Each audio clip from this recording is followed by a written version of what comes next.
then, difficult seasons will come.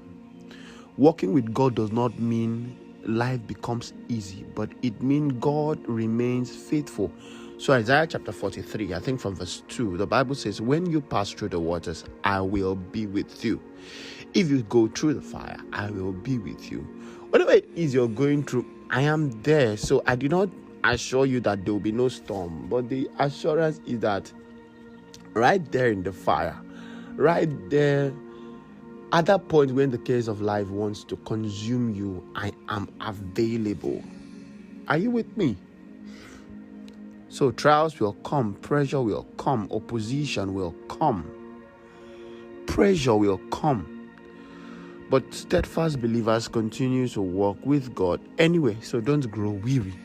That's the instruction. Isaiah chapter 40 from verse 31.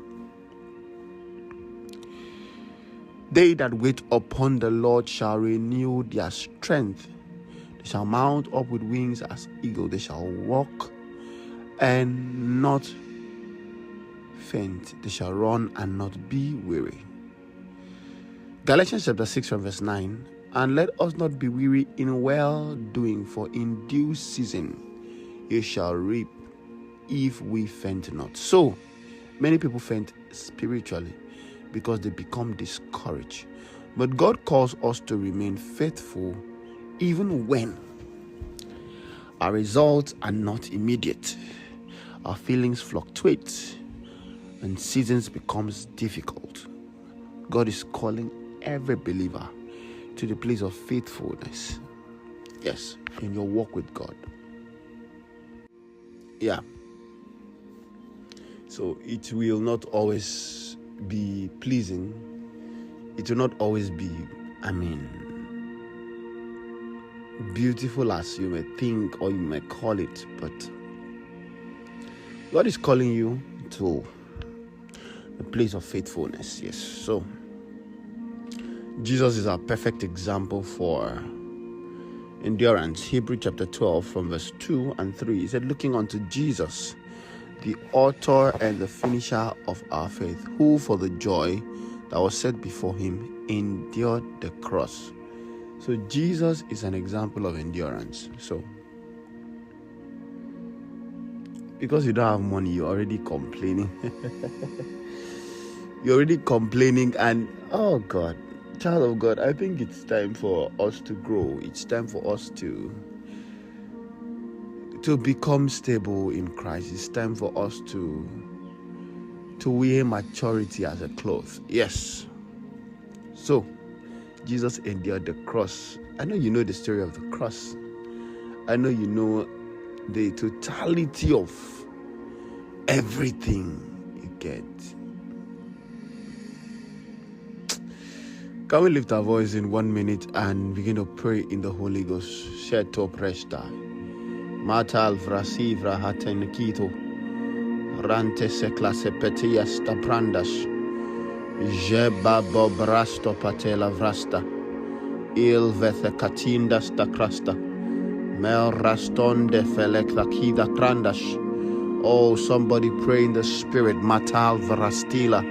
Exo prasto papetratias metagasta rasda da clasta ketiga vanatiga oste profalantes mateklos afido agdovrasu vrastatia mentes matakla stara fila dovrastonvek la tokusovatasi vivrasta takaste prastila gantos tafranos igrostali klakatiga aksekranida exobranstata clastiga takana ruza taiva rasita agla sombratilo mombra suda da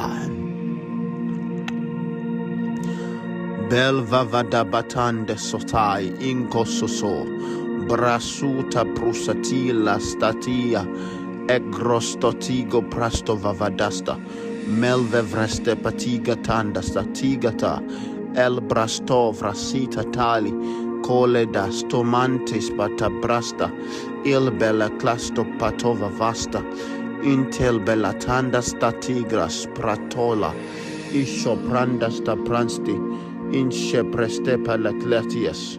Oh, thank you, Holy Ghost. Thank you, Holy Ghost. Thank you, Holy Ghost. Thank you, dear Lord Jesus. So, the results may not be visible. Your life may not be taking the turn you were expecting. But then, child of God, do not grow weary. Do not faint. Do not faint. I would advise you gather strength, because if you faint in the days of adversity, the idea is that your strength was small. Very small.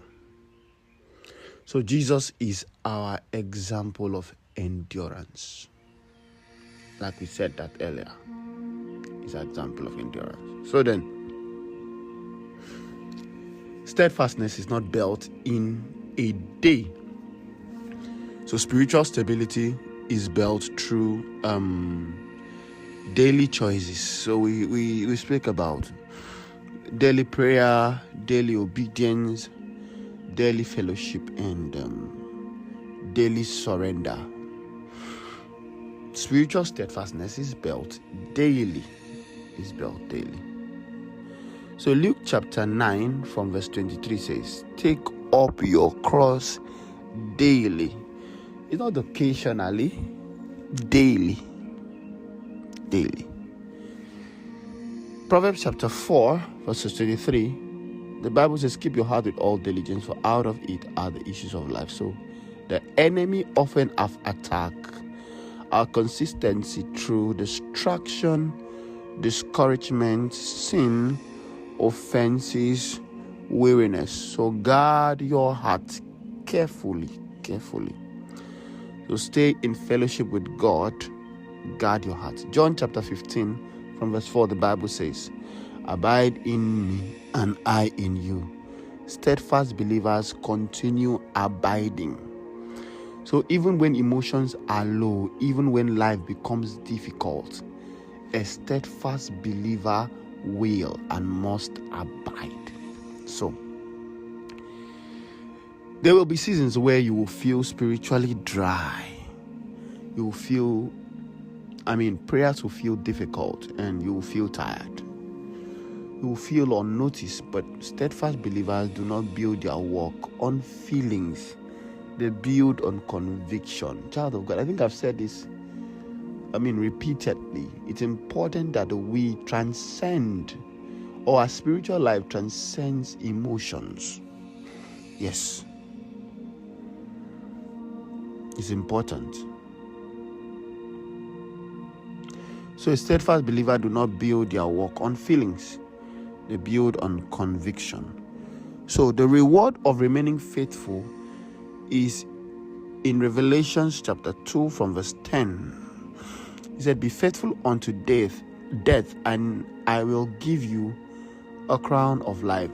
Some of other translations will say, and you shall receive the crown of life.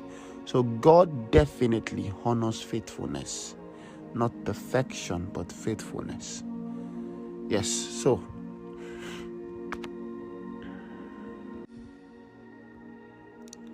do not only begin with God, remain in Him. Stay steadfast, stay rooted, stay faithful. Child of God, stay faithful to God. Because the goal is not merely to start a journey. The goal is to finish strong. So, Hebrews chapter 10 verse 23. Let us hold fast the profession of our faith without wavering. For He is faithful that promised. Child of God, I encourage you by the mercies of God that you are not easily distracted, that you are not easily tossed.